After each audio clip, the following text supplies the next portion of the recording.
بسم اللہ الرحمن الرحیم۔ السلام علیکم ناظرین، آپ کی بات شو میں خوش آمدید۔ میں ہوں آپ کی میزبان راجیہ منیر۔ ناظرین، آج ہمارے ساتھ اسٹوڈیو میں موجود ہیں ظفر اللہ خان صاحب، اور وہ ایک بہت ہی جانے مانے سوشل میڈیا ایکٹیوسٹ ہیں اور کرنٹ صورتحال سے ریلیٹڈ بہت سی آپ کو ان کی ویڈیوز دیکھنے کو ملی ہوں گی۔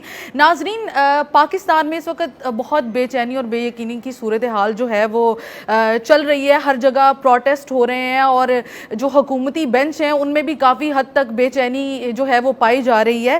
لوگوں کے جو ہے بیسک ہیومن رائٹس کی اگر بات کریں تو وہ بھی وائلیٹ ہو رہے ہیں، اور دوسری جانب آئی ایم ایف کی صورت میں جو ہماری گردنوں پہ تلوار لٹکتی دکھائی دے رہی ہے، اور اس ساری صورتحال پہ آج ہم بات کریں گے۔ ظفر، بتائیے کہ یہ ہو کیا رہا ہے آج کل؟ تھینک یو سو مچ راجیہ منیر، آپ نے کافی بریفلی اس شو کا انٹروڈکشن کرایا ہے اور کافی سارے سوالات آپ نے ایک ساتھ پوچھے ہیں، لیکن میں پوائنٹ ٹو پوائنٹ ایک پہ بات کرنا چاہوں گا۔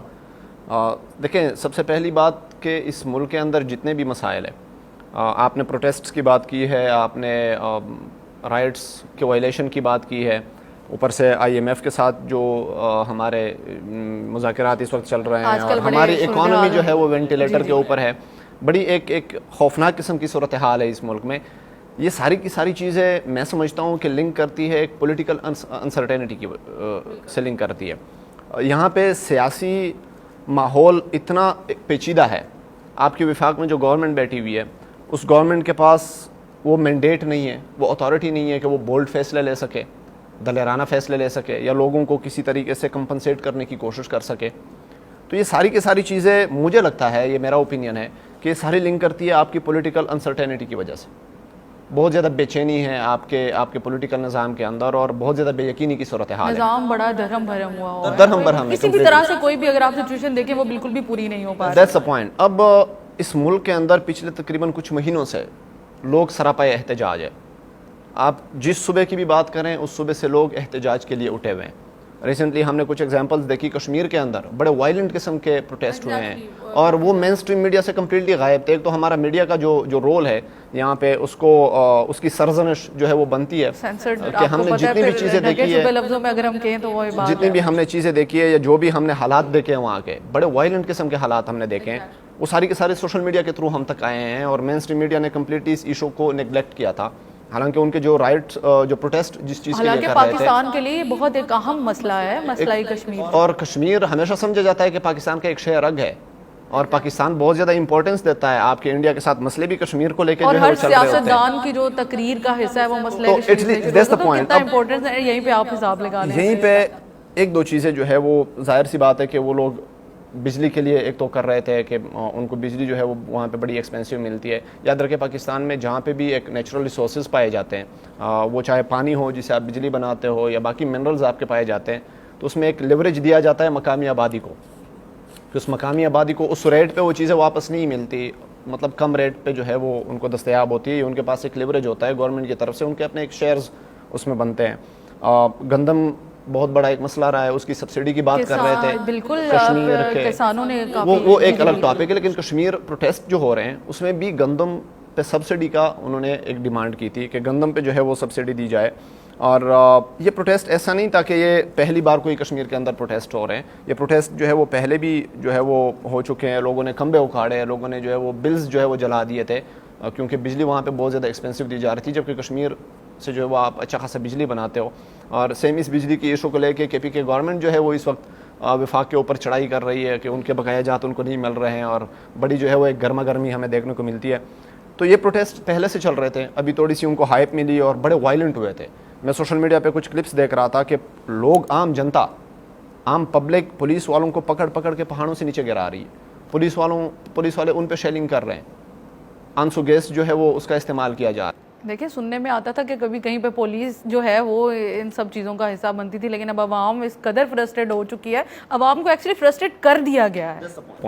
اور دوسری طرف ہم پروٹیسٹ کی چونکہ بات کر رہے ہیں کہ ملک میں جو ہے وہ ہر جگہ پہ ایک انقلابی صورتحال برپا ہو چکی ہے۔ پچھلے ایک مہینے سے کسان پورے پنجاب کا وہ رول رہا ہے، باہر ہو رہا ہے. کے حوالے سے بڑی زیادہ جو صورتحال تھی وہ پاکستان میں گرم رہی اور کسانوں نے بہت زیادہ احتجاج کیا گندم کے ریٹس کے حوالے سے کہ اس وقت فوڈ جو ڈپارٹمنٹ ہے ان کے پاس سٹور کرنے کے لیے وہ گندم سٹور کرنے کے لیے جگہ نہیں. تو آپ کیا سمجھتے ہیں کہ فوڈ ڈپارٹمنٹ کی یہ جو اس وقت کارکردگی کا جو انہوں نے مظاہرہ کیا اس پہ آپ کیا کمنٹ کرنا چاہیں گے؟ اب دیکھیں, سب سے پہلی بات تو یہ ہے کہ گندم آخر پنجاب گورنمنٹ کیوں نہیں اٹھا رہی تھی. تھوڑا سا اس مسئلے کی طرف یہ بڑا ایک کنٹروورشل ابھی ایک چیز بن چکی ہے. حالیہ جو گورنمنٹ تھی کیئر ٹیکر گورنمنٹ, وہ کیئر ٹیکر تو نہیں تھے, خیر انہوں نے اپنے وقت سے بہت زیادہ جو ہے وہ رول کیا. انہوں نے یوکرین سے گندم منگوائی, جبکہ پاکستان میں اس وقت تقریباً کوئی 30-35 لاکھ ٹن گندم آلریڈی موجود تھی. یہ میں آڈینس کے لیے جو ہے وہ بتانا چاہوں گا. اس کے باوجود 40-45 لاکھ ٹن اس گورنمنٹ نے منگوائی اور لے کر آئے ہیں, پاکستان کے اندر امپورٹ کر دیے, جس میں بہت سارے لوگ جو ہے وہ کہہ رہے ہیں کہ تقریباً 80 سے 85 ارب روپے کی جو ہے وہ کرپشن ہوئی ہے, غبن ہوئی ہے, لوگوں نے جو ہے وہ اپنے جیب میں ڈال دیا. اب جب ایک طرف آپ کے پاس اتنی ساری ایک وافر مقدار میں گندم موجود تھی, اس کے باوجود بھی آپ امپورٹ کر رہے ہیں, لے کر آ رہے ہیں, اور ان کو یہ بھی پتا ہے کہ آگے مارچ میں آئندہ کہ گندم ہماری اپنی فصل بھی جو ہے وہ آنے والی ہے, تو یہ کسان کے ساتھ, تو یہ صرف کسان کے ساتھ زیادتی نہیں ہے. اب دیکھیں, یہ انڈائریکٹلی کسان کے اوپر تو جو بوجھ ڈلنا ہے وہ تو ڈلنا ہے. اب انڈائریکٹلی ہوگا یہ کہ اگر آپ کی گورنمنٹ آپ کا گندم نہیں خرید سکتی کسانوں سے, تو یہ گندم جائے گا منڈیز کے اندر, وہاں پہ بیٹھا ہوا ہے مافیا. وہ مافیا اسی گندم کو خرید کے اپنے ساتھ سٹور کریں گے, اور اس کے بعد جو ہے وہ آپ کا آٹا جو ہے وہ آسمان پہ پہنچ جائے گا. آٹے کی قیمتیں جو ہیں, ظفر آپ نے یہ بھی سنا ہوگا کہ جو پرائیویٹ سیکٹر کے لوگ ہیں انہوں نے بھی گندم لینے سے انکار کر دیا تھا. ایک ایسا کس وجہ سے نہیں, وہ کس وجہ سے نہیں لے رہے ہیں؟ تاکہ سستے ریٹوں کے اوپر ان کو گندم ملے. ایٹ دا اینڈ کسانوں کے پاس تو سڑنا ہی ہے, ایٹ دا اینڈ گندم نے خرابی ہونا ہے.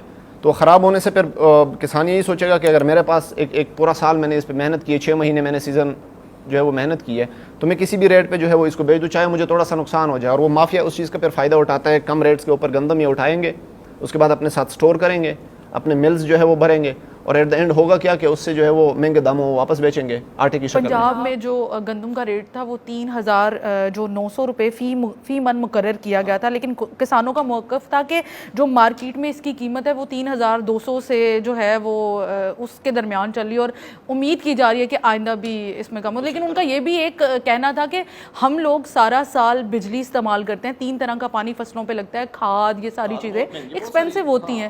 تو اگر دیکھیں اس ریٹ سے اگر ان کو وہ یہ چیز ملے گی تو پھر تو یہ ان کے لیے کھلا آزاد ہے. بالکل ہے. اور ایک اور چیز بھی میں آپ کو بتانا چاہوں گا, عمران خان صاحب کی جو گورنمنٹ تھی, پریویس گورنمنٹ, اس میں ایک بہت اچھی چیز ہوئی تھی کسانوں کے لیے کہ وہ جو گندم کا ریٹ تھا وہ بونے سے پہلے دے دیتے تھے کہ یہ ریٹ ہوگا گورنمنٹ کی طرف سے. پھر کسان کے پاس ایک چوائس رہتی ہے کہ میں اس ریٹ میں واپس پرووائڈ کر سکتا ہوں یا نہیں کر سکتا. اگر وہ نہیں کر سکتا, اس کو لگتا ہے کہ چیزیں جو ہے وہ بہت زیادہ ایکسپینسو ہے, کاشت پہ بہت پیسہ آنے والا ہے اور میں اتنے میں واپس نہیں بیچ پاؤں گا, تو پھر وہ کسی اور فصل کی طرف چلا جاتا ہے. اب مسئلہ گورنمنٹ کی طرف سے یہ آ رہا ہے کہ اب پہلے وہ اس کی قیمت نہیں بتا رہے ہوتے, جب بوائی اس کی ہو جاتی ہے, کاشت اس کی ہو جاتی ہے, پک کے تیار ہو جاتی ہے, اس کے بعد ان کو ریٹ دے دیتے ہیں کہ اس ریٹ پہ جو ہے وہ آپ نے گورنمنٹ کو یہ گندم پرووائڈ کرنا ہے. تو یہ دونوں طرف جو ہے وہ کسان کا گلا گونٹ رہا ہے. اور دوسرا صرف کسان کا یہ مسئلہ نہیں ہے, یہ ایٹ دا اینڈ ہمارے عام عوام کے اوپر بھی اس کا جو ہے وہ اچھا خاصا بھاری بوجھ آنے والا ہے.